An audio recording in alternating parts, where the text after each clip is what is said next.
Yes, we start our lecture, today's lecture. So सबको सब फिर से एक बार से सबको good evening. So we are learning about the digestion and absorption of food, and we are about to finish this chapter, right? So last lecture तक हम लोगों ने absorption of the food start करा था. Am I right? Yes, Yes, sir. sir. Yes, sir. Yes, sir. Yes. So digestion जो food का है उसमें मैकेनिकल डाइजेशन और एंजाइमेटिक डाइजेशन होता है, और पॉलीमर, ऑलिगोमर या डाइमर को मोनोमर में तोड़ा जाता है. तो कार्बोहाइड्रेट जो होते हैं तो उससे बनता है मोनोसैकेराइड्स, प्रोटीन से बनती है ammonium amino acids, fats and lipid से बनते हैं फैटी एसिड्स एंड ग्लिसरॉल. और अभी हम लोग को देखना है कि एब्जॉर्प्शन कहाँ और कैसे होता है.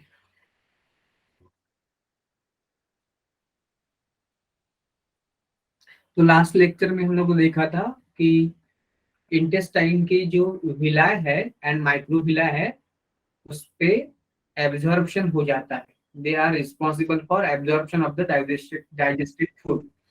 Okay now Yes, sir. या Yes, sir. एब्जॉर्प्शन कहाँ पे होता है कि हम लोगों ने देखा कि जो स्मॉल इंटेस्टाइन है that is the principal organ of digestion and absorption of the food. उसमें मैक्सिमम डाइजेशन एंड एब्जॉर्प्शन हो जाता है. तो स्मॉल इंटेस्टाइन के जो विलाय है, विलाय के अंदर जो ब्लड कैपिलरीज होते हैं और लिम्फेटिक कैपिलरी मतलब लैक्टियल्स होते हैं, so that blood capillary and lymphatics are responsible for absorption of food. तो जो फैट है मतलब फैटी एसिड्स एंड ग्लिसरॉल है, they are water insoluble, so they are not directly absorbed into the blood. They are absorbed first into the lacteals, that is into the lymphatic fluid, and then from lymphatic fluid they enter into the blood. Okay. So absorption की mechanism तीन प्रकार के होते हैं. एक तो होता है सिंपल डिफ्यूजन, दूसरा होता है फैसिलिटेटेड डिफ्यूजन, एंड लास्ट वाला होता है उसको बोलते हैं एक्टिव ट्रांसपोर्ट. तो डिफ्यूजन में कोई एटीपी या मेटाबॉलिक एनर्जी यूज नहीं होती. Substances are diffused, that is they are transported from the region of their higher concentration to the region of their lower concentration. So उसको बोलते हैं डिफ्यूजन. अगर डिफ्यूजन के लिए कोई स्पेशल टाइप का कैरियर प्रोटीन रिस्पॉन्सिबल है तो that is called as facilitated diffusion. और डिफ्यूजन विदाउट कैरियर प्रोटीन्स हो रहा है तो उसको बोलते हैं सिंपल डिफ्यूजन. तो एक्टिव ट्रांसपोर्ट में there is a movement of substances from the region of their lower concentration to the region of their higher concentration. तो लोअर कॉन्सेंट्रेशन से हायर कॉन्सेंट्रेशन तक का जो मूवमेंट है उसको बोलते हैं active transport. Okay. Glucose and amino yes, acid sir. का ग्लूकोज एंड अमीनो एसिड का जो एब्जॉर्प्शन है that is carried out by all three ways. Simply diffusion होता है, फैसिलिटेटेड डिफ्यूजन होता है और एक्टिव ट्रांसपोर्ट भी होता है. और जो क्लोराइड आयंस है उसका मूवमेंट सिंपल डिफ्यूजन से होता है, और सोडियम आयन से उसका मूवमेंट होता है, एब्जॉर्प्शन होता है एक्टिव ट्रांसपोर्ट से होता है. और वाटर का जो एब्जॉर्प्शन है that is according to the osmotic gradient, that is from higher concentration to the lower concentration. Understood? That is from the intestine to the blood. So this is the way of absorption of the food, right? Yes, sir. Yes, sir.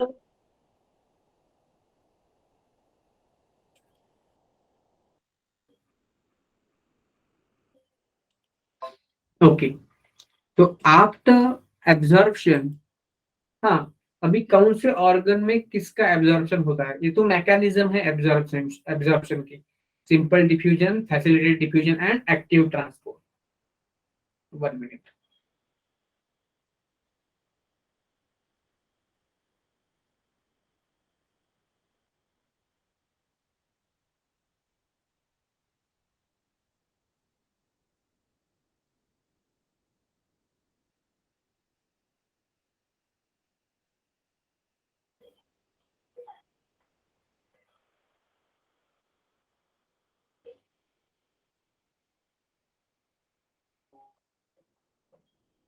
Okay. तो mouth में क्या होता है absorb, oesophagus में क्या होता है, stomach में क्या होता है, स्मॉल इंटेस्टाइन में क्या होता है एंड लार्ज इंटेस्टाइन में क्या होता है। तो इसोफेगस जो होता है ना, उसमें कोई भी एब्जॉर्प्शन या डाइजेशन नहीं होता। इसोफेगस सिर्फ ट्रांसपोर्टेशन ऑफ फूड के लिए बना है, from the mouth to the stomach. उसमें कोई डाइजेशन नहीं, उसमें कोई एब्जॉर्प्शन नहीं। देखो, अब पहली चीज है माउथ। तो माउथ में क्या एब्जॉर्ब होता है? तो certain drugs are absorb into the mouth. तो हमारा जो माउथ है, उसके अंदर जो ब्लड कैपिलरी है, स्पेशली हमारे टंग के नीचे जो ब्लड कैपिलरी है, उस उसमें कुछ कुछ ड्रग्स का एब्जॉर्प्शन होता है। तो आपको पता होगा कि कोई कोई ड्रग्स या कोई कोई मतलब दवाई ऐसे होती है कि डॉक्टर बोलते हैं कि पेशेंट को उस दवाई को, उस टैबलेट को उनके टंग के नीचे रखना चाहिए। ओके, क्योंकि उनका एब्जॉर्प्शन माउथ में भी पॉसिबल होता है। अंडरस्टूड? तो Yes, sir. Yes, sir. अगर Yes, आपको sir. अर्जेंट रिजल्ट चाहिए, अर्जेंट रिजल्ट चाहिए, इमीडिएट रिजल्ट चाहिए ना, तो उसका एब्जॉर्प्शन जो है ना ब्लड में जल्दी से जल्दी होना चाहिए। नहीं तो क्या होगा कि अगर वो माउथ में जाएगा, माउथ के बाद इसोफेगस से स्टमक में, स्टमक के बाद इंटेस्टाइन में, तो उसको थोड़ा टाइम लगता है। तो कुछ कुछ चीज ऐसी होती है कि जिसका एब्जॉर्प्शन है वो फास्ट होना चाहिए, जल्दी होना चाहिए। तो इसके लिए वो माउथ में ऐसे बनाते हैं कि वो माउथ में ही एब्जॉर्ब हो जाए, तो वो बहुत जल्दी से, इमीडिएटली, इन लो मतलब शॉर्ट टाइम ड्यूरेशन में वो ब्लड में समा जाए, और ब्लड जो है उसको सर्कुलेट करके टारगेट सेल्स तक या अलग अलग सेल्स तक उसको ट्रांसपोर्ट करता है। तो सेल्स में उसका यूटिलाइजेशन होता है या एक्शन हो जाता है। ओके, तो certain drugs are absorb into the mouth, mouth में ही एब्सॉर्ब हो जाते हैं। लेकिन कोई भी फूड जो है ना, हम जो फूड खाते हैं ना, उसमें कोई भी फूड माउथ में एब्सॉर्ब नहीं होता। हाँ, कोई विटामिन हो सकते हैं। फॉर एग्जाम्पल, आप कोई कैंडी खाते हो ना, कैंडी, चॉकलेट कैंडी, तो उसमें कुछ विटामिन वगैरह होते हैं। तो वो माउथ में हम लोग मतलब रखते हैं और उसका जो मतलब उसका स्क्वीज करते हैं माउथ में ही, तो उसमें थोड़ा बहुत एब्जॉर्प्शन माउथ के अंदर हो जाता है। लेकिन मेजर जो फूड है उसका एब्जॉर्प्शन माउथ में नहीं होता। कुछ विटामिन का एंड स्मॉल मतलब मिनरल्स का एब्जॉर्प्शन माउथ में पॉसिबल है, लेकिन ज्यादातर फूड का एब्जॉर्प्शन जो है, मतलब कार्बोहाइड्रेट, प्रोटीन्स, फैट्स या कुछ भी, उसका, क्योंकि माउथ में डाइजेशन भी कंप्लीट नहीं हो जाता। ओके, तो कुछ हद तक माउथ में एब्जॉर्प्शन पॉसिबल है, लेकिन बहुत कम है। उसके बाद जैसे कि मैंने बताया कि इसोफेगस में कोई भी एब्जॉर्प्शन नहीं, कोई भी डाइजेशन नहीं। उसके बाद आया स्टमक। तो स्टमक में क्या क्या एब्जॉर्ब होता है? सिंपल शुगर्स, मतलब ग्लूकोज होते हैं या फ्रुक्टोज होता है या लैक्टोज होता है, वो सिंपल शुगर्स है, मोनोसैकेराइड्स है। They can be absorb into the mouth, stomach. Alcohol का भी एब्जॉर्प्शन स्टमक में हो जाता है। आपने सुना होगा कि जो लोग अल्कोहलिक होते हैं, मतलब जो शराब पीते हैं, अगर उन्होंने खाली पेट शराब पिया तो उसका जो असर होता है ना, वो बहुत जल्दी हो जाता है उसके दिमाग के ऊपर। ओके, क्योंकि स्टमक में एब्जॉर्प्शन फास्ट हो जाता है इसका, अल्कोहल का। अगर स्टमक में कोई फूड है तो फिर इसका एब्जॉर्प्शन थोड़ा स्लो हो जाता है और ज्यादा होता नहीं एब्जॉर्प्शन। अगर स्टमक बिल्कुल खाली है ना, तो मैक्सिमम एब्जॉर्प्शन हो जाता है अल्कोहल का, और बहुत जल्दी वो अल्कोहल है ना, उसको वो इफेक्ट दिखाना शुरू करते हैं उस person. Are you getting me? Yes, sir. Yes, sir. Yes, sir. हाँ, तो जो अल्कोहल पीने वाले लोग होते हैं ना, अगर उन्होंने खाली पेट, मतलब पेट में कोई खाना नहीं है, तो उस टाइम अगर उन्होंने अल्कोहल पिया तो उनको ज्यादा चढ़ जाती है। ठीक है ना, क्योंकि उसका एब्जॉर्प्शन डायरेक्टली हो जाता है। वाटर का भी एब्जॉर्प्शन स्टमक में हो जाता है। फिर बारी है स्मॉल इंटेस्टाइन। तो हमने देखा कि स्मॉल इंटेस्टाइन प्रिंसिपल ऑर्गन है, मेन ऑर्गन है, जिधर maximum digestion and maximum absorption हो जाता है। तो स्मॉल इंटेस्टाइन के 3 पार्ट है। पहला पार्ट है डिओडिनम, सेकेंड पार्ट है जेजुनम और थर्ड पार्ट है इलियम। तो जो पहला पार्ट है डिओडिनम, सी शेप पार्ट, उसमें तो मैक्सिमम डाइजेशन होता है। और दूसरा पार्ट है ड्यूodenum और तीसरा पार्ट है इलियम, उसमें मैक्सिमम एब्जॉर्प्शन हो जाता है। मतलब तीनों पार्ट में डाइजेशन, तीनों पार्ट में एब्जॉर्प्शन हो जाता है, लेकिन पहले पार्ट में मैक्सिमम डाइजेशन और दूसरे दो पार्ट में जेजुनम और इलियम में मैक्सिमम एब्जॉर्प्शन हो जाता है। तो स्मॉल इंटेस्टाइन में किस किस का एब्जॉर्प्शन हो जाता है? तो सिंपल शुगर्स का तो हो ही जाता है, अमीनो एसिड्स का तो भी हो जाता है, और फैटी एसिड्स ग्लिसरॉल का भी हो जाता है। ठीक? तो जो शुगर्स एंड अमीनो एसिड्स है ना, that can be absorb directly into the blood. मतलब इंटेस्टाइन के अंदर जो म्यूकोजा है, म्यूकोजा के अंदर जो सब म्यूकोजा है और उसके अंदर जो ब्लड कैपिलरी है, उसमें ब्लड होता है, तो उस ब्लड में डायरेक्टली सिंपल शुगर्स का एंड अमीनो एसिड का एब्जॉर्प्शन हो जाता है। लेकिन fatty acids and glycerol water insoluble है, तो वो तो ब्लड में एब्जॉर्ब नहीं होंगे डायरेक्टली। तो वो जो है ना, वो सब म्यूकोजा जो होता है स्मॉल इंटेस्टाइन के, उसमें जो लिम्फेटिक वेसल होते हैं उनको लैक्टियल बोलते हैं, उसमें एब्सॉर्ब हो जाता है।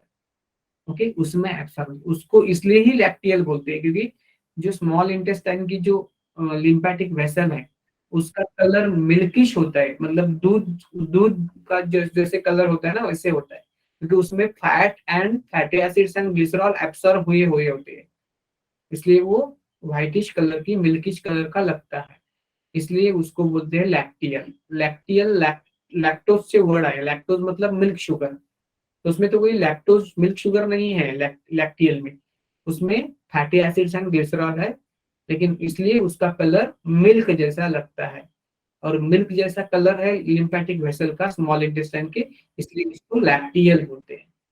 Are you getting me? Yes, sir. Yes, sir. Yes. उसके बाद बारी last Yes, sir. Last large intestine. तो लार्ज इंटेस्टाइन में कोई सिग्निफिकेंट एब्जॉर्प्शन ऑफ फूड नहीं है, लेकिन उसमें कुछ मिनरल्स, वाटर और सर्टेन ड्रग्स एब्सॉर्ब हो जाते हैं लार्ज इंटेस्टाइन में।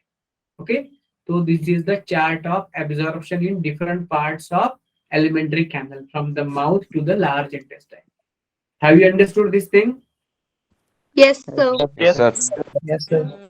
Yes, sir. ओके ओके, अगर आपको इतना सबको क्लियर है ना, तो आप अभी थम्स अप कर सकते हैं ताकि हम लोग आगे बढ़े, या तो फिर आपको कोई क्लियर नहीं है तो please ask me doubt, please ask me doubt.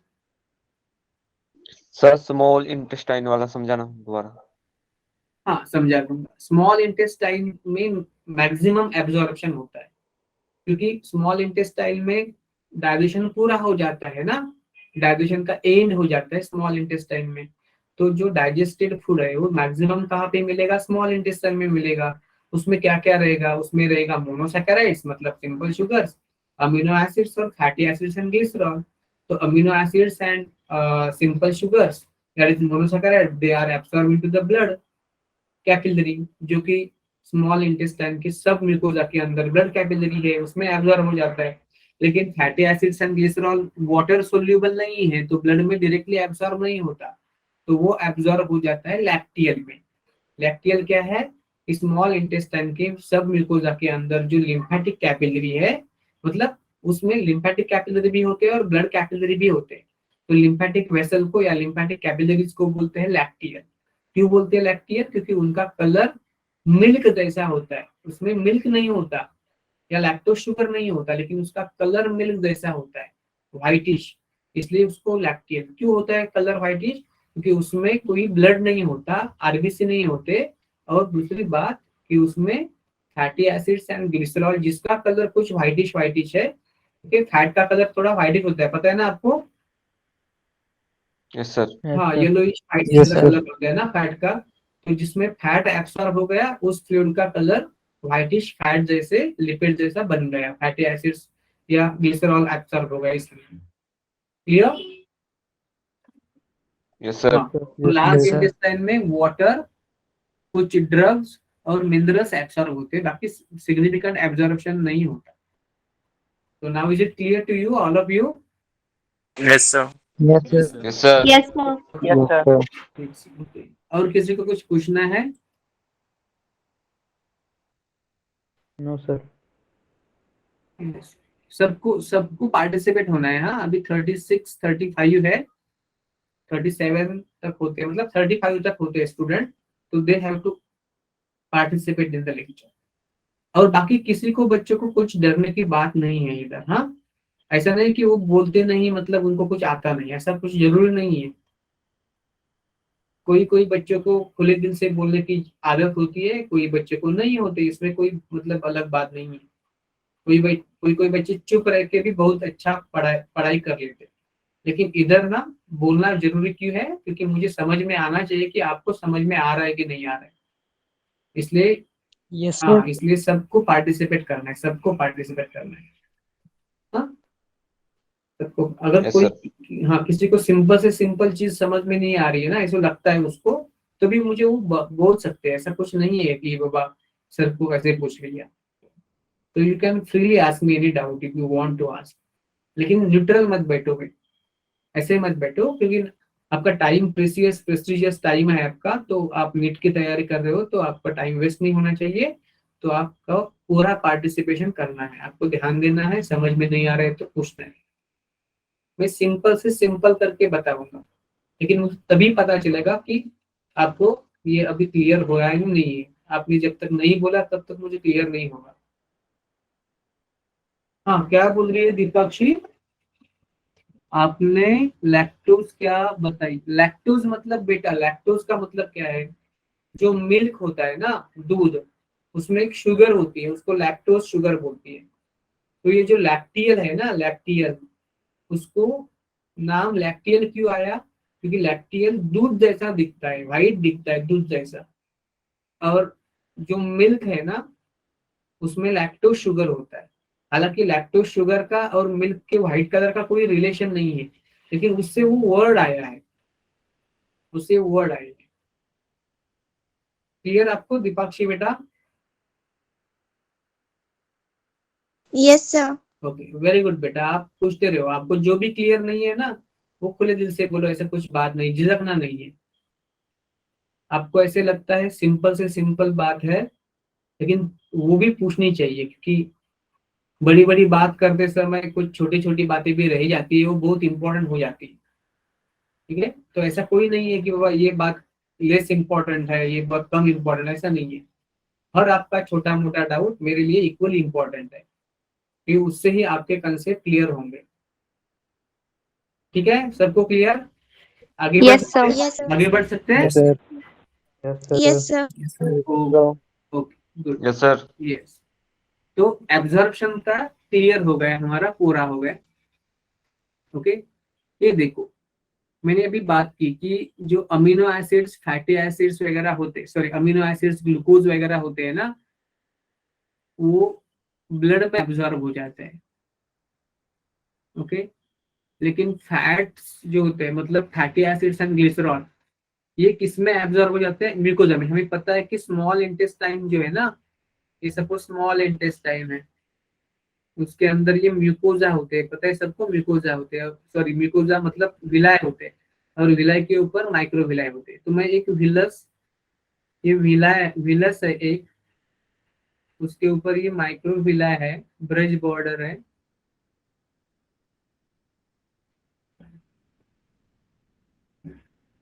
इसके अंदर इसके अंदर ये है म्यूकोजा, म्यूकोजा के अंदर ये है सब म्यूकोजा, और सब म्यूकोजा के अंदर ये ब्लड कैपिलरी है।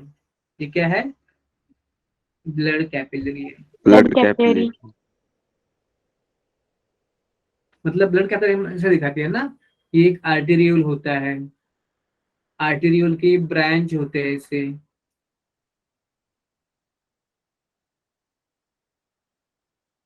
और ये उसको बोलते हैं कैपिलरी। कैपिलरी बाद में यूनाइट हो जाते हैं और वेन्यूल बनते हैं।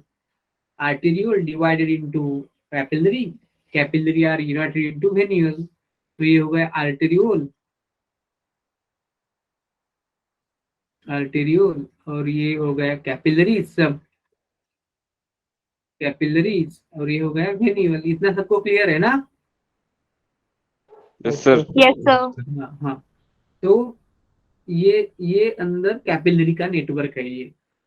ओके, उसमें ब्लड होता है, और उसके बीच एक येलोइश कलर की लैक्टियल रहती है। अपने डायग्राम देखना चाहिए आपको एनसीईआरटी में से। हाँ, ऐसे लैक्टियल रहती है। ठीक है, Yes, Yes, sir. sir. This is the lymphatic capillary या लिम्फेटिक वेसल। ये लिम्फेटिक वेसल है, उसको ही बोलते हैं लैक्टियल। लैक्टियल बोलते हैं। तो कैसे होता है ये जो ये ल्यूमेन है ना, ये इधर ल्यूमेन है, मतलब हमने देखा ये ल्यूमेन होता है कैविटी इंटेस्टाइन का। ओके, तो इधर क्या है, इधर ये डाइजेस्टेड फूड है, जैसे कि अमीनो एसिड है, शुगर है, फैटी एसिड्स है, ग्लिसरॉल है, ये सब है ना उसमें। तो सपोज ये मैं ना ये कलर दे रहा हूँ, ये वाला कलर दे रहा हूँ शुगर को, किधर गया ये वाला मैं स्काई ब्लू वाला कलर दे रहा हूँ शुगर को, शुगर है सपोज। और ये मैं रेड वाला कलर दे रहा हूँ, ग्रीन वाला कलर दे रहा हूँ, ग्रीन और ये सेम लग रहे हैं, रेड वाला कलर दे रहा हूँ अमीनो एसिड को। किसको? अमीनो एसिड को, सपोज ये अमीनो एसिड को। तो ये जो ब्लड कैपिलरी है ना, ये ब्लड कैपिलरी, ठीक है। तो जो अमीनो एसिड Yes, है, sir. रेड वाले अमीनो एसिड है, वो किस में एब्जॉर्ब हो जाते हैं? ये ब्लड कैपिलरी में एब्जॉर्ब हो जाते हैं। और ये ग्रीन वाले दिख रहे हैं सपोज, सॉरी स्काई ब्लू वाले, ये जो शुगर, वो भी इसमें एब्जॉर्ब होते हैं ब्लड कैपिलरी में। लेकिन जो ये येलो येलो दिखा है ना, फैटी एसिड्स एंड ग्लिसरॉल, ये येलो वाले, ये तो वाटर में इनसोल्यूबल होते हैं, तो इसलिए ये ब्लड कैपिलरी में एब्जॉर्ब नहीं होते। तो ये पहले कहाँ पे जाते हैं, ये जो रहते हैं ना, ये ये पहले जाते हैं म्यूकोजा के अंदर। ये म्यूकोजा आ गया, ठीक है ना। ये क्या है, म्यूकोजा है कि नहीं, है कि नहीं Yes, म्यूकोजा sir. ये? हाँ। तो फैटी एसिड्स एंड ग्लिसरॉल पहले कहाँ पे एब्सॉर्ब हो गए? म्यूकोजा में। अभी वो ब्लड में भी नहीं चले गए हैं, और लैक्टियल भी नहीं गए, सिर्फ म्यूकोजा के सेल्स के अंदर है। मानो ये कि म्यूकोजा का सेल्स है, ये म्यूकोजा के सेल्स के अंदर ये फैटी एसिड्स ग्लिसरॉल आ गए। फिर म्यूकोजा के अंदर आने के बाद उनके ऊपर ऐसा एक प्रोटीन का कवरिंग लग जाता है, प्रोटीन का कवरिंग, प्रोटीन का कोट लग जाता है। और उसके अंदर ये फैटी एसिड्स एंड और ग्लिसरॉल है। ओके, तो ये प्रोटीन कोट है, प्रोटीन कोट, प्रोटीन कोट होता है। और उसके अंदर क्या होते हैं? उसके अंदर होते हैं, इनसाइड क्या है, फैटी एसिड्स है एंड ग्लिसरॉल है। इनसाइड क्या है, फैटी एसिड्स या ग्लिसरॉल है। क्लियर आपको? Yes, sir. हाँ, तो इस सबको बोलते हैं, इस सबको मतलब प्रोटीन का कोट, ये प्रोटीन का कोट, और उसके अंदर फैटी एसिड्स या ग्लिसरॉल, उसको बोलते हैं काइलोमाइक्रॉन। क्या बोलते हैं उसको? Chylomicron. काइलोमाइक्रॉन बोलते हैं, काइलोमाइक्रॉन्स, काइलोमाइक्रॉन बोलते हैं। ये काइलोमाइक्रॉन माइक्रोन कहाँ पे बने? ये बन गए हैं म्यूकोजा के अंदर। कहाँ पे बन गए ये? म्यूकोजा के अंदर बने। कहाँ पे बने हैं ये? Mucosa के अंदर. म्यूकोजा के अंदर। बोलो ना, सबको बोलना चाहिए, कहाँ पे बने हैं? म्यूकोजा के अंदर। म्यूकोजा के अंदर. म्यूकोसा के अंदर. हाँ, यहाँ पे ये काइलोमाइक्रॉन बन गए। Mucosa के अंदर. प्रोटीन काइलोमाइक्रॉन क्या है? प्रोटीन कोट के अंदर फैटी एसिड्स और ग्लिसरॉल, हाँ, फैटी एसिड्स या ग्लिसरॉल होते हैं। उसके बाद ये काइलोमाइक्रॉन जो होते हैं ना, ये म्यूकोजा से जाते हैं सब म्यूकोजा में। ये म्यूकोजा है, उसके बाद सपोज ये सब म्यूकोजा, सपोज फॉर एग्जांपल ये है सब म्यूकोजा। अभी ये म्यूकोजा था, उसके अंदर नीचे है सब म्यूकोजा, तो सब म्यूकोजा में चले गए। सब म्यूकोजा में क्या है, ब्लड कैपिलरी है और लिम्फेटिक कैपिलरी है।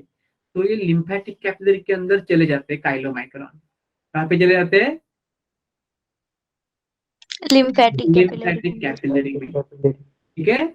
और उसके अंदर चला जाने के बाद वो जो प्रोटीन कोट हो ना, वो खुल जाता है, और फिर उससे जो ये टूट जाता है, और उसके अंदर जो फैटी एसिड्स एंड ग्लिसरॉल है वो लैक्टियल के अंदर जाते हैं। इसके अंदर जाते हैं, लैक्टियल के अंदर चले जाते हैं।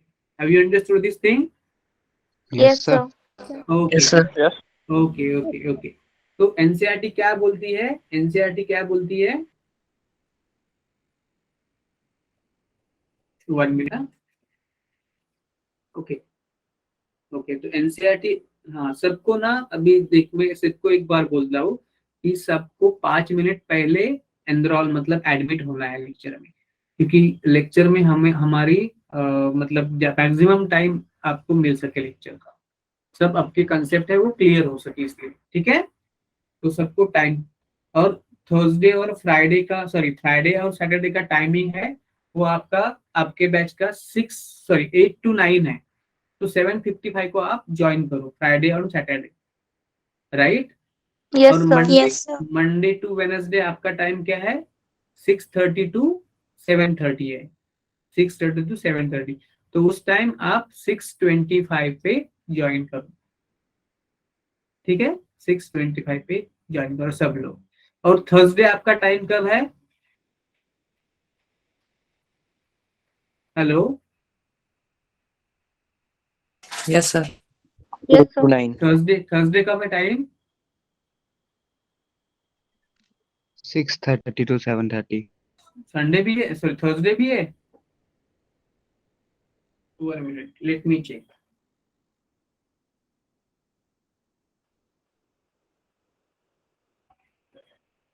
Friday Saturday 8 to 9 PM, Monday to Wednesday 6:30 to 7:30, Monday Tuesday Wednesday 3 दिन।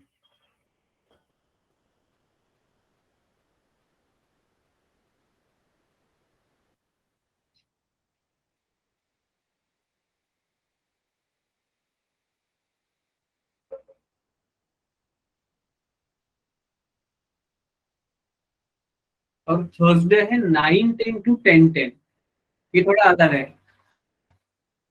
ठीक है, ये लेट में है थोड़ा सा, मतलब Yes, नौ sir. बज के 10 मिनट से 10:10 तक है, ठीक है।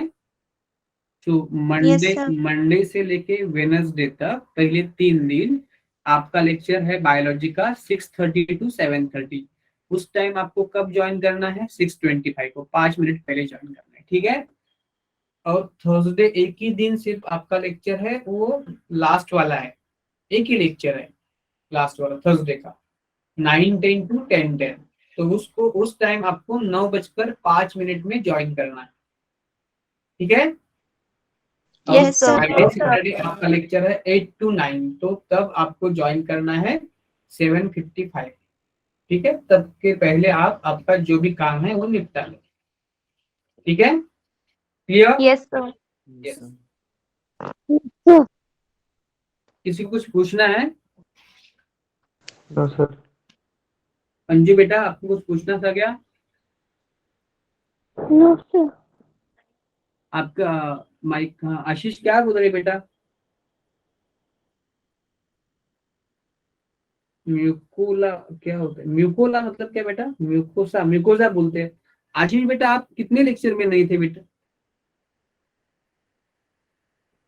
कितने दिन नहीं थे आप, यस, ओके, क्या प्रॉब्लम थी क्या बेटा आपको, आपने मुझे बताया था,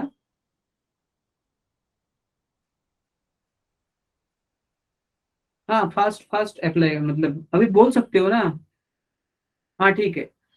हाँ बच्चों, मुझे मैं आपको सबको एक रिक्वेस्ट करता हूँ ना कि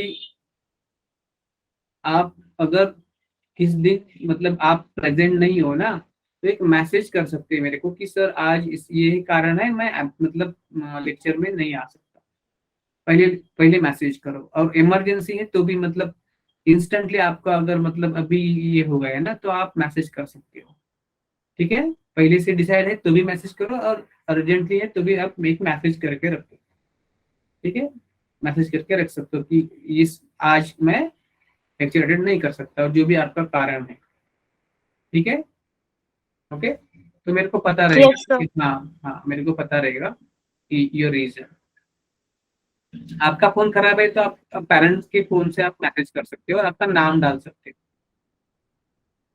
हाँ नो इश्यू बेटा, अभी म्यूकोजा तो मैंने बताया ना पहले, बहुत पहले बताया है, हाँ नो इश्यू बेटा, okay, no issue no issue no issue, तो मैंने म्यूकोजा तो बोला था ना कि जो लेयर्स होते हैं 4 लेयर, सबसे अंदर का लेयर है म्यूकोजा, उसके बाद का लेयर है सब म्यूकोजा। तो आप अगर थोड़ा सा वो वाला लेक्चर देख लीजिए मेरा, ठीक है, वो वाला लेक्चर देखिए, ठीक है। रिकॉर्डिंग तो अभी सबके पास होती है ना? Yes, sir. Yes, sir. Okay Yes, okay. तो म्यूकोजा अंदर वाला लेयर है सबसे, और वो अलग अलग होता है। स्टमक में उसको रूगी बोलते हैं, उस फोल्डिंग को, ठीक है। और स्मॉल इंटेस्टाइन में विलाय एंड माइक्रोविलाय होते हैं, okay, to increase the area of absorption, ठीक है। सो म्यूकोजा के अंदर कुछ गैस्ट्रिक ग्लैंड्स होते हैं, स्टमक में इंटेस्टिनल ग्लैंड्स होते हैं स्मॉल इंटेस्टाइन में, ठीक है, ओके। तो ये तो आपको समझ में आया। देखो कि fatty acids and glycerol they are absorb into the mucosa and inside the mucosa they are reformed into chylomicron. Chylomicron क्या होते हैं? They are protein coated fats होते हैं, okay? So in the mucosa they are reformed. NCERT बोलती है they are reformed into the chylomicron. Reform मतलब क्या कि उसके ऊपर एक कवर होता है, बनता है, उसको बोलते हैं chylomicron. उस सब को बोलते हैं chylomicron, protein coated fats, okay? और उसके बाद हो जाते हैं सब म्यूकोजा में, उसपे लैक्टियल होते हैं, उसमें वो एब्सॉर्ब होते हैं। और उसमें बाद में क्या होता है कि वो जो लैक्टियल होते हैं ना, लैक्टियल मतलब लिम्फेटिक वेसल, वो फाइनली ब्लड वेसल में ही, मतलब वेन में ही खुलते हैं। दे ओपन इनटू द वेन्स। इसका मतलब जो एब्सॉर्ब डायरेक्टली ब्लड में नहीं हुआ था, वो बाद में ब्लड के अंदर ही चला गया है, बाद में ब्लड के अंदर ही चला गया है। तो is that clear to you? Yes, sir. Yes, sir. Yes, sir. Yes, sir. Yes, sir. Okay, 1 minute है, मैं इसका थोड़ा अच्छा डायग्राम बना रहा हूँ। यस, देखो ये तो हमारा बना था, ये तो हमारा बना था विलाय, ठीक है। विलाय के अंदर ये तो थे हमारे ब्लड कैपिलरी,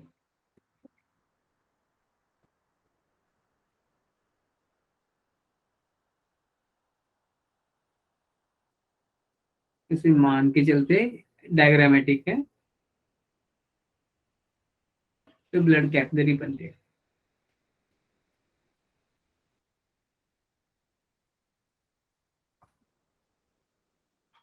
और उसके बीचों बीच है लैक्टियल लिम्फेटिक वेसल्स।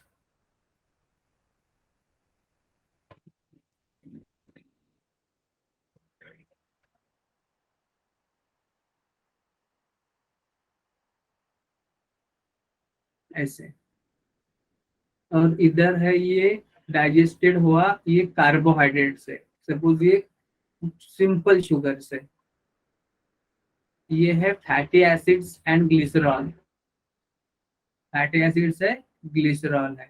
और ये लाल वाले जो है ये है अमाइनो एसिड्स, सॉरी ये है अमाइनो एसिड्स, ये है अमाइनो एसिड्स जो कि प्रोटीन डाइजेस्ट होने के बाद बन गए। और ये है माइक्रोविलाई।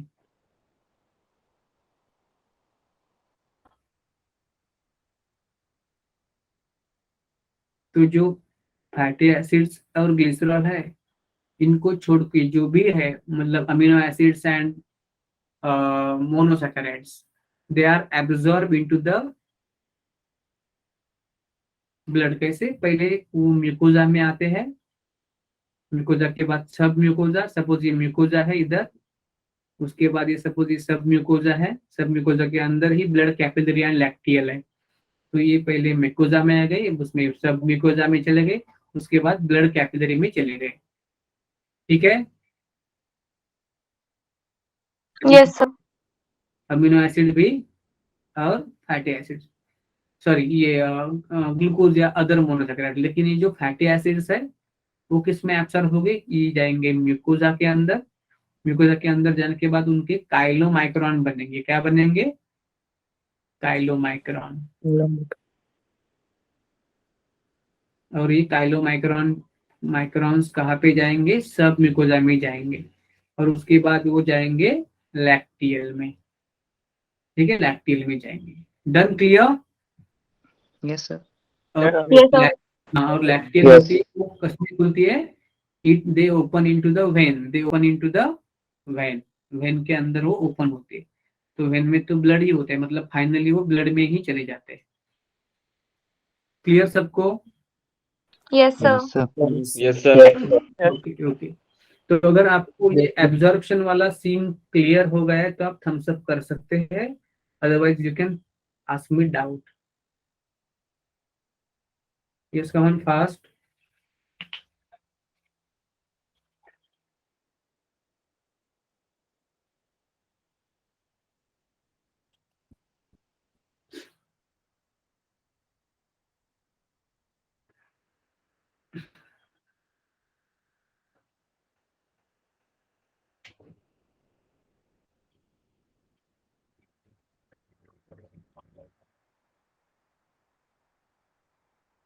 देखो बच्चों, मैं आपको ऐसा लग सकता है कि सर ज्यादा हंसी मजाक मजाक नहीं करते, पढ़ाते ही जाते। तो पहली बात यह है कि ऐसा बिल्कुल नहीं है, मैं बहुत ही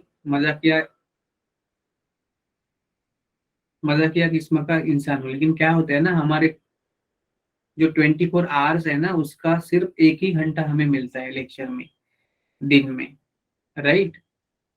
तो यू आर गेटिंग और not? Yes, sir. Yes, sir.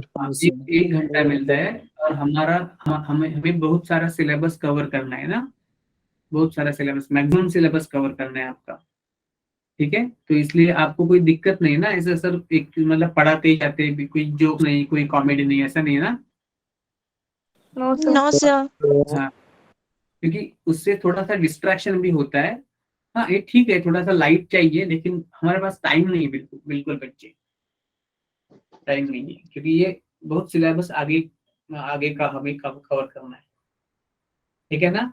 तो आप थोड़ा सा Yes, sir. इन्वॉल्व हो गए। हाँ, आप इन्वॉल्व। हाँ बेटा, वो बायोमोलिक्यूल वाला सीन क्या है ना, कि अभी तो मैं कुछ बोल नहीं सकता इस पे से कि ये कब होगा, क्योंकि हम लोगों ने अभी एनिमल फिजियोलॉजी शुरू करा है ना, तो उसके जो इम्पोर्टेंट चैप्टर है हम लोग वो ले रहे हैं। ठीक है, और उसके बाद का धीरे धीरे हमारा जो पैनल होता है ना, वो डिसाइड करता है। लेकिन जो जो मोस्ट इम्पोर्टेंट चैप्टर रहेंगे वो सब आपके क्लियर हो जाएंगे। ठीक है, तो मैं बहुत आगे का नहीं बता सकता अभी, यू अंडरस्टैंडिंग? हाँ, जितना हम लोग अभी कर रहे हैं ना, वहीं पे आप कंसंट्रेट करो, उतना उतना बहुत अच्छी तरह से। और आपके पास और टाइम बचता है ना, तो आप जो भी अलग अलग चैप्टर जो है वो आप कर सकते हैं। ठीक है? Yes, sir. Yes, sir. हाँ, और उसके आगे हम लोग थोड़ा सा ऐसा कर सकते हैं कि बाबा जो भी आपकी जरूरत है उसके अनुसार भी हम लोग पढ़ा सकते हैं। लेकिन अभी अभी के लिए हम एनिमल फिजियोलॉजी जो है ना, हर चैप्टर पे दो तीन क्वेश्चन आते हैं, मतलब 7 चैप्टर है एनिमल फिजियोलॉजी के, तो कम से कम 21 मार्क्स तो उस पे पक्का है। ठीक है, सॉरी, 7 into 3 क्वेश्चन, 2 क्वेश्चन पूछे, 3 क्वेश्चन पूछे 7 चैप्टर में से। ओके, मतलब लगभग 20 या 21 क्वेश्चन, मतलब 20 क्वेश्चन तो उस पे 80 मार्क्स हो गए ना लगभग। Hello? Yes, sir. Yes, Yes, sir. sir. Yes, sir. हाँ, तो ये ऐसे Yes, चैप्टर sir. है कि वो बहुत वेटेज करते हैं आपके एग्जाम में, नीट के एग्जाम में। ठीक है, लिविंग वर्ड Yes, sir. इसलिए लिया था कि हमें हमें Yes, sir. शुरुआत की जरूरत थी, आप एक दूसरे को जानने के लिए, मतलब क्या आपका क्या हो गया इतना सब। तो अभी ना, आप आशीष और सबको बोल रहा हो, आप आपका जो ध्यान है ना, सर 11 के चैप्टर नीट में आएंगे, आप हमें वही चैप्टर्स पढ़। बेटा सब सिलेबस नीट में है, 11 का और 12 का पूरा सिलेबस नीट में होता है। बेसिकली जो नीट एग्जाम है ना, वो कोई 11 और 12 ऐसा मतलब डिफरेंस नहीं करता, वो बॉटनी एंड जूलॉजी ऐसा डिफरेंस करता है। हाँ, लेकिन जो भी ज्यादा इंपॉर्टेंट चैप्टर्स है, हाई वेटेज वाले हैं, वो हम लोग ले लेंगे, अवश्य ले लेंगे। लेकिन जब तक आपका एग्जाम आ जाए, तब तक हम बाकी के भी चैप्टर्स ज्यादा से ज्यादा मैक्सिमम चैप्टर्स लेने की कोशिश करेंगे। ठीक है ना। तो अभी इस पे आप टाइम मत वेस्ट करो, क्योंकि हमारे चैप्टर मतलब साइड में रह जाता है उसमें। ठीक है, यस सर। हाँ फोकस्ड रहो, फोकस्ड रहो। अभी क्या चल रहा है उसके बारे में सोचो, ठीक है ना। इस तरह के क्वेश्चन आप बाद में भी मुझे व्हाट्सएप पे पूछ सकते हो ना, बाद में पूछ सकते हो व्हाट्सएप, क्योंकि अभी प्रायर क्या है कि अभी पढ़ा रहे उसका हम लोग मतलब सोच ले। डन। तो एज ए जनरल आप मुझे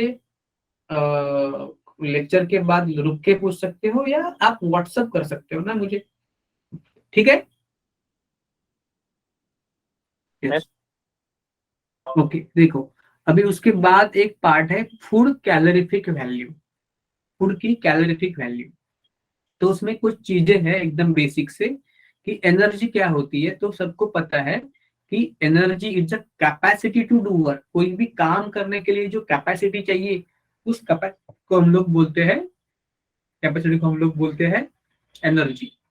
और एनर्जी के अलग अलग फॉर्म होते हैं, कोई मैकेनिकल एनर्जी है, कोई इलेक्ट्रिकल एनर्जी है, कोई हीट एनर्जी है, इधर सोलर एनर्जी है, विंड एनर्जी है। तो उन सब में जो मोस्ट मतलब मेजर फॉर्म ऑफ एनर्जी का वो है heat energy. It is a major form of energy, most obvious form of energy is a heat energy. तो हीट एनर्जी क्या है, what is the heat energy?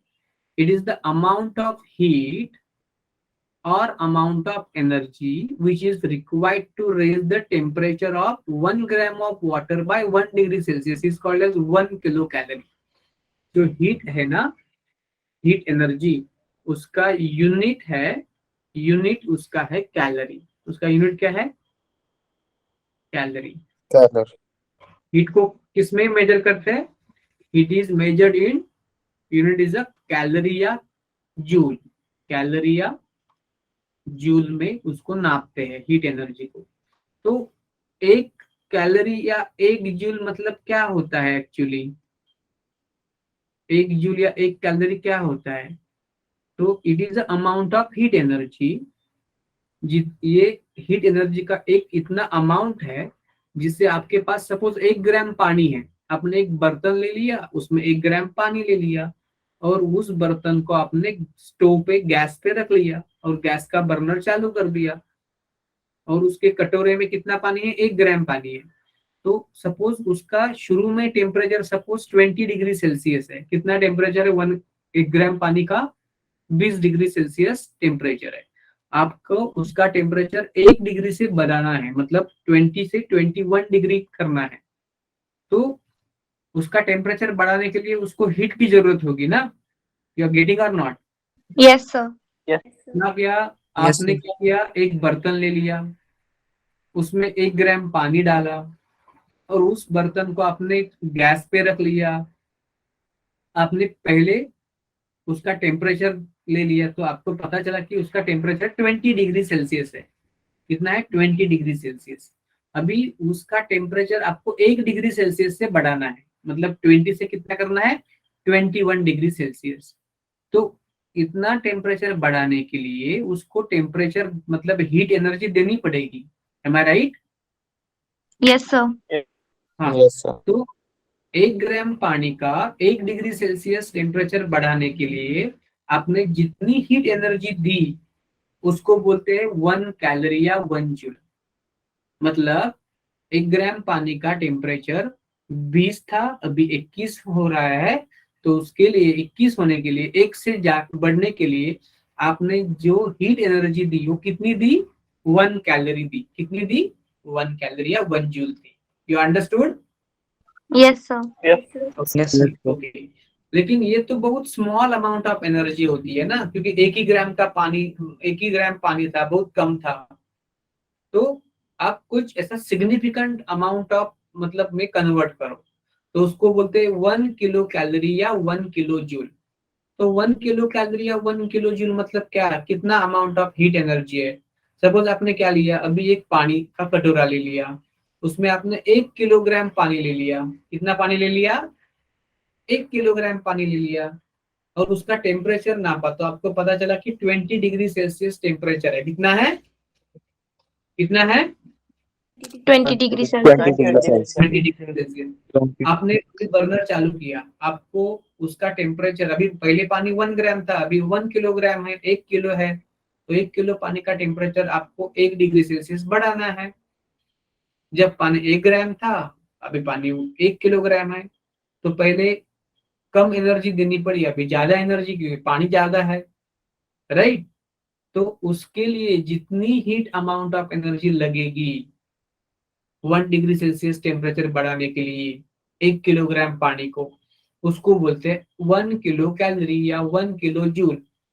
Okay, so it is the amount of heat energy which is required to raise or increase the temperature of 1 kilogram of water by 1 degree Celsius। समझ में आया आपको? Yes, sir. Yes, sir. Simply समझ Yes, में आ sir. गया? Yes, sir. Yes, sir. Yes. Okay, good. तो उसको बोलते हैं 1 किलो कैलोरी या 1 किलो जूल। टेम्परेचर तो 1 डिग्री सेल्सियस बढ़ाना है। अगर आपको 2 डिग्री सेल्सियस टेम्परेचर बढ़ाना होता तो आपको 2 किलो कैलोरी एनर्जी देनी पड़ती, या 2 किलो जूल। आपको अगर 100 डिग्री सेल्सियस टेम्परेचर बढ़ाना है तो 100 किलो कैलोरी या 100 किलो जूल एनर्जी आपको देनी पड़ती 1 किलोग्राम वाटर को। यू अंडरस्टैंडिंग और not? Yes, sir. Yes. Yes, sir. Yes, sir. Okay, good good.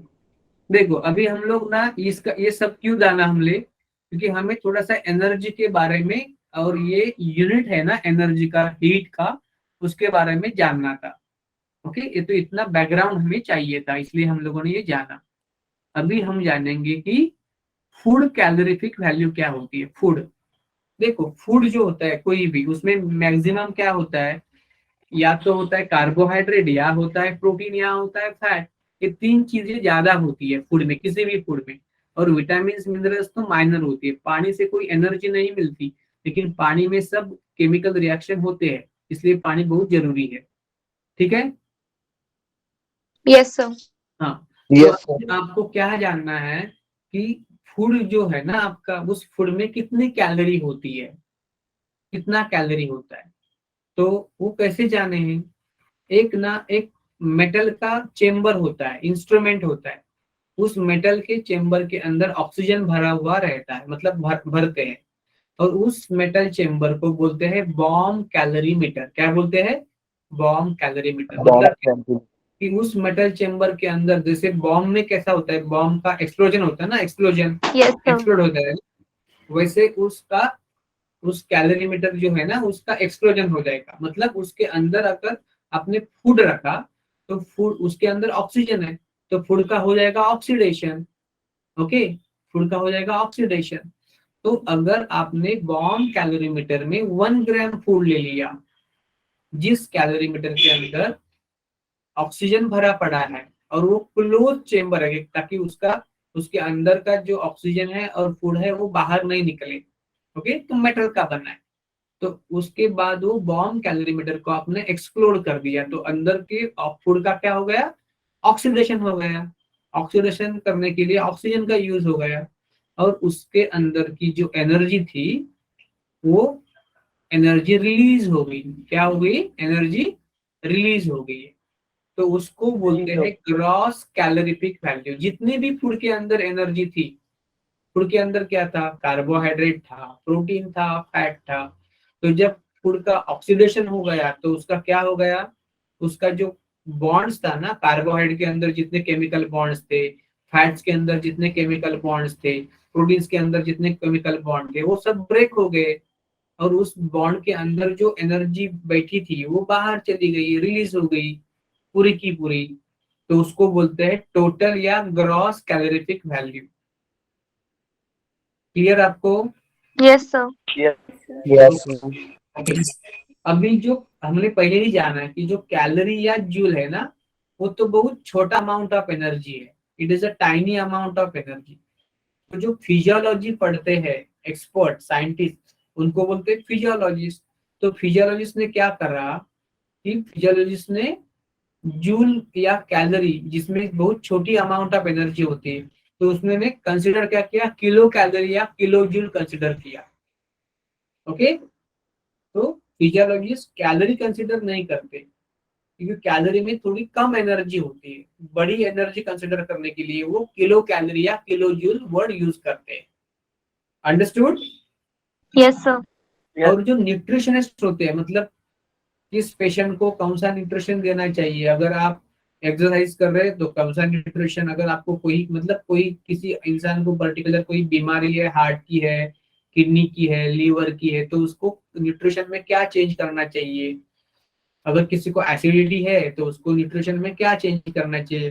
तो जिनका भी जो भी रिक्वायरमेंट है बॉडी का और उसके मेडिकल कंडीशन का, उनके अनुसार उसको डाइट प्रिस्क्राइब करते हैं, उसको बोलते हैं न्यूट्रिशनिस्ट। ठीक है, न्यूट्रिशनिस्ट। तो न्यूट्रिशनिस्ट क्या करते हैं, न्यूट्रिशनिस्ट ना भी फिजियोलॉजिस्ट की तरह तरह वो भी किलो कैलोरी या किलो जूल ही यूज करते हैं, क्योंकि उन्हें भी पता होता है कि फूड के हिसाब से 1 ग्राम फूड मतलब बहुत कम है। फूड तो हम बहुत भर भर के खाते हैं ना, 1 ग्राम तो किसको मतलब बाता नहीं, इतना फूड बहुत छोटा होता है। तो उन्होंने क्या करा फिजियोलॉजिस्ट ने कि उन्होंने कैलोरी और जूल के अलावा किलो कैलोरी या किलो जूल यूज किया, क्योंकि उनको लगा कि ये तो लिविंग ऑर्गेनिज्म के सिस्टम से ये 1 कैलोरी तो बहुत या कैलोरी तो बहुत कम एनर्जी है, तो ज्यादा एनर्जी होती है ना उसलिए उस फूड के अंदर, तो इसलिए उन्होंने किलो कैलोरी या किलो जूल यूज किया फिजियोलॉजिस्ट ने। लेकिन न्यूट्रिशनिस्ट है ना, उन्होंने थोड़ा चेंज कर दिया, उसमें क्या किया कि उन्होंने कैलोरी एंड जूल यही वर्ड रख लिए, they are using the word calorie and joule. लेकिन वो जो कैलोरी या जूल वर्ड यूज करते हैं ना, उसमें कैलोरी का स्पेलिंग कैपिटल सी से शुरू होता है और जूल का स्पेलिंग कैपिटल जे से शुरू होता है। तो कैपिटल सी कैलोरी मतलब किलो कैलोरी एक्चुअली। तो न्यूट्रिशनिस्ट किलो कैलोरी नहीं लिखेंगे, वो कैलोरी ही लिखेंगे, किलो कैलोरी को कैलोरी लिखेंगे, लेकिन वो कैलोरी का स्पेलिंग जो है ना वो कैपिटल लिखेंगे, कैपिटल सी। उसका मतलब है उन्होंने लिख लिया है कैलोरी, न्यूट्रिशनिस्ट ने लिख लिया है कैलोरी, वो बोल रहे हैं कैलोरी, लेकिन उसके स्पेलिंग का कैपिटल सी है, तो कैपिटल सी का मतलब है किलो कैलोरी, मतलब लिखते हैं कैलोरी लेकिन उसका मीनिंग होता है किलो कैलोरी। न्यूट्रिशनिस्ट क्या लिखते हैं, क्या बोलते हैं, कैलोरी बोलते हैं, लेकिन उसका मीनिंग क्या होता है, Kilo calorie. कैलोरी। ऐसा क्यों? क्योंकि उन्होंने एक वैसा एक बाय डिफॉल्ट सिस्टम बनाया है कि वो किलो कैलोरी नहीं बोलेंगे, वो किलो कैलोरी को कैलोरी बोलेंगे। लेकिन उसमें कैसे फर्क करेंगे कि जब वो ओनली कैलोरी लिखते हैं ना, तो वो कैपिटल सी नहीं स्मॉल सी लिखेंगे। स्मॉल सी मतलब कैलोरी होता है और कैपिटल सी मतलब किलो कैलोरी होता है। क्लियर? Yes, sir. और कैपिटल सी का मतलब किलो जूल होता है। ठीक है, क्योंकि उनको कैलोरी ओनली कैलोरी, जो स्मॉल वाला कैलोरी स्मॉल वाला जूल यूज ही नहीं करना है। क्यों यूज नहीं करना है न्यूट्रिशनिस्ट को? क्योंकि उन्होंने देखा है कि बॉडी के अंदर जो किसी भी लिविंग ऑर्गेनिज्म के बॉडी के अंदर ना बहुत सारी एनर्जी होती है और कैलोरी तो बहुत टाइनी अमाउंट ऑफ एनर्जी है। देखो हम अगर चलते हैं ना रोड पे चलते हैं तो हम लोग क्या यूज करते हैं, सेंटीमीटर, मीटर या किलोमीटर? किलोमीटर। किलोमीटर, क्योंकि कन्वीनियंट है ना हमारी तरफ से। ठीक है, अगर Yes, sir. आप अगर रोज एरोप्लेन से मतलब ये करते ना, एरोप्लेन से, या आप रोज सपोज कोई एक एक एक एक सिलेस्टियल बॉडी से दूसरे सिलेस्टियल बॉडी जाते, मतलब रोज आप पृथ्वी से मार्स जा रहे हैं और आ रहे हैं, तो आप किलोमीटर यूज करोगे क्या? नहीं यूज करोगे। क्या यूज करोगे आप लाइट ईयर यूज करोगे, राइट? हालांकि वो Yes, थोड़ा sir. इम्प्रैक्टिकल कहना है, इम्प्रैक्टिकल कहना है, लेकिन हम मान सकते हैं कि तब तक हम लोग कोई किलोमीटर नहीं देखेंगे, हम लोग सीधा किसका बात करेंगे, लाइट ईयर का। तो न्यूट्रिशनिस्ट को पता है कि सेल के अंदर बहुत एनर्जी होती है, लिविंग ऑर्गेनिज्म की बहुत एनर्जी होती है, तो कैलोरी यूज करना बहुत टाइनी है, तो हम लोगों को सपोज 100,000 कैलोरी ऐसा लिखना पड़ेगा, तो उसको ही हम लोग कम मतलब बोल सकते हैं, कम मतलब नंबर में कि इतना kilo calorie. You understanding? Yes, sir. Yes, sir. तो फिजियोलॉजिस्ट और न्यूट्रिशनिस्ट कैलोरी की बजाय किलो कैलोरी यूज करते हैं। फर्क इतना है कि न्यूट्रिशनिस्ट किलो कैलोरी को कैलोरी ही लिखते हैं, किलो जूल को जूल ही लिखते हैं, लेकिन वो कैलोरी और जूल का स्पेलिंग का सी और जे रिस्पेक्टिवली कैपिटल लिखते हैं, ताकि उससे ये पता चलता है कैपिटल सी की मतलब है किलो कैलोरी और कैपिटल जे का मतलब है किलो जूल। और सिर्फ कैलोरी लिखना है ना तो वो सी स्मॉल सी लिखते हैं, स्मॉल सी मतलब कैलोरी, कैपिटल सी मतलब किलो कैलोरी। स्मॉल जे मतलब जूल, कैपिटल जे मतलब किलो जूल। आपको सब क्लियर है ये अभी? Yes, sir. sir. Yes, sir. बहुत अच्छी तरह से क्लियर है? बहुत अच्छी तरह से क्लियर है? Yes, sir. Yes, sir. Okay, good good. तो हम लोगों ने इतना भी जान लिया, और उसके बाद फिजियोलॉजिकल वैल्यू। देखो, एक जो फूड में जितनी एनर्जी होती है ना, वो सब एनर्जी बाहर कब निकलती है? उसका टोटल ऑक्सीडेशन होता है, कंबशन होता है, या फिर बॉम्ब कैलोरीमीटर में हो या फिर सेल में हो, लिविंग ऑर्गेनिज्म के सेल में हो, तो उसका तो ऑक्सीडेशन हो ही जाता है। मतलब आपको पता है ना कि जो ऑटोमोबाइल होती है, कोई भी कार है, कोई भी मोटरसाइकिल है, तो उसमें हम लोग पेट्रोल या डीजल डालते हैं, राइट? या Yes, सीएनजी sir. डालते हैं, या कोई भी ऐसा फ्यूल डालते हैं, तो उसके अंदर उसका ऑक्सीडेशन हो जाता है। वैसे ही जो हम लोग फूड खाते हैं, उसका ऑक्सीडेशन हमारे बॉडी के अंदर होता है, और उनके बॉन्ड्स में जो एनर्जी रहती है, वो एनर्जी रिलीज होती है, right? You understand? Yes, sir. लेकिन जितनी एनर्जी उनमें से रिलीज होती है, वो पूरी की पूरी एनर्जी सेल को अवेलेबल नहीं होती, सेल यूटिलाइज नहीं कर सकती। तो जो टोटल एनर्जी रिलीज हुई, उसको बोलते हैं ग्रॉस कैलोरीफिक वैल्यू या टोटल कैलोरीफिक वैल्यू। लेकिन उसमें से जितनी एनर्जी सेल को यूज करने के लिए मिल गई है, उसको बोलते हैं physiological calorific value. Clear? Yes, sir. मतलब जितनी टोटल एनर्जी बाहर पड़ती है, उतनी सब एनर्जी सेल को नहीं मिलती, कम मिलती है थोड़ी उससे। मतलब थोड़ी एनर्जी तो वेस्ट होती है, थोड़ी एनर्जी क्या होती है? वेस्ट होती है। You understanding?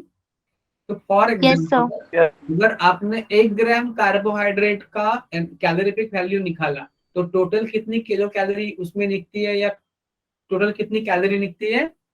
कैलोरी का मतलब One. इधर किलो कैलोरी है, क्योंकि कैलोरी का मतलब इधर अभी क्या बोल रहे हैं हम लोग? Kilo calorie. क्योंकि हम लोग उसका सी है ना, वो कैसे लिख रहे हैं? कैपिटल लिख रहे हैं। कैसे लिख रहे हैं? सी का मतलब कैपिटल सी, कैलोरी, या कैपिटल जी मतलब जूल। इस कैलोरी का मतलब है सैड, कैल का मतलब कैलोरी नहीं है, तो क्या है इसका मतलब? Kilo Kilocalorie. Kilo, sorry sorry sorry. अभी आपका लेक्चर कितने बजे है? 9:10 को ना? Yes, sir. हाँ, तो अभी 1 मिनट है, अभी तभी लोग लेफ्ट होना शुरू कर रही है। किलो कैलोरी, ठीक है? और वैसे ही जूल का मतलब क्या नहीं है? क्या नहीं Joule. है? ये सॉरी सॉरी सॉरी, ये कैपिटल जे लिखना चाहिए मुझे ना। ये कैपिटल जे का मतलब, ये वाला स्मॉल वाला जूल नहीं है। इसका मतलब क्या है? Kilo joule. क्या मतलब है? Kilojoule. Joule. Clear? Yes, sir. तो कार्बोहाइड्रेट की टोटल कैलोरीफिक वैल्यू कितनी है? 4.1 किलो कैलोरी या किलो जूल, मतलब कैलोरी जूल। प्रोटीन का क्या है? 5.65। फैट्स का क्या है? 9.45 पर ग्राम। पर ग्राम है, हाँ। 1 ग्राम का, 1 ग्राम का, 1 ग्राम प्रोटीन का, 1 ग्राम फैट का। लेकिन जो फिजियोलॉजिकल वैल्यू है वो कम है। ये कार्बोहाइड्रेट प्रोटीन से सेम है 4, लेकिन लिपिड से 9 है। मतलब जितना एनर्जी सेल को कार्बोहाइड्रेट या प्रोटीन दे सकते हैं, उससे दुगने से ज्यादा ये कौन दे सकता है? ये दे सकते हैं, लिपिड फैट दे सकता है। You understanding? Yes, sir. Yes, sir. Okay. Next lecture में हम लोग डिसऑर्डर पूरा कर लेंगे, और हम लोग इसका भी पूरा कर लेंगे, एमसीक्यू शुरू करेंगे। ठीक है? अभी तक आपको क्लियर है तो आप थम्स अप दे सकते हैं, और आप लेफ्ट हो सकते हैं, otherwise you can ask me doubt. Sir calorie समझा देना दोबारा से। हाँ बेटा, कैलोरी का सर कैलोरी दोबारा समझा देना। एक्चुअली उसका क्या चाहिए आपको? किलो और कैलोरी का मतलब? नहीं सर, सर जो आपने किलो और कैलोरी और किलो जूल के बारे में बताया सर, वो दोबारा से। हाँ सुनिए, देखो, एक कैलोरी जो है ना, वो सेल के अनुसार बहुत कम है, उसमें एनर्जी बहुत कम है, राइट? सेल में बहुत एनर्जी रहती है, फूड से बहुत एनर्जी निकलती है बॉडी में, तो उसको कैलोरी इतना छोटा यूनिट में करना सही नहीं होगा, तो उसके लिए किलो कैलोरी कर दिया आपने। क्या किया? किलो कैलोरी कर दिया। तो फिजियोलॉजिस्ट होते हैं ना, वो कैलोरी की बजाय किलो कैलोरी यूज करते थे, क्योंकि significant high amount of energy रहती है ना लिविंग बॉडी में। Yes sir. हाँ, तो न्यूट्रिशनिस्ट भी किलो कैलोरी या किलो जूल यूज करते हैं, सिर्फ उतना फर्क इतना है कि वो किलो कैलोरी नहीं लिखते, वो लिखते हैं कैलोरी, लेकिन सी का कैपिटल सी लिखते हैं। कैपिटल सी का मतलब क्या होता है? किलो कैलोरी होता है। और अगर उनको जूल लिखना है ना, तो ये क्या लिखेंगे? किलो जूल लिखना है तो जूल लिखेंगे, लेकिन जूल का जे का कैपिटल स्पेलिंग कैपिटल लिखेंगे। तो कैपिटल सी और capital J represent kilo calorie and kilo joule respectively. Clear? Yes sir. Okay, ठीक है, तो मिलते हैं कल। Thank you, good night. Good night sir. Sir हाँ, सबको 5 मिनट पहले ज्वाइन होना है। हाँ, good night. Yes, good night.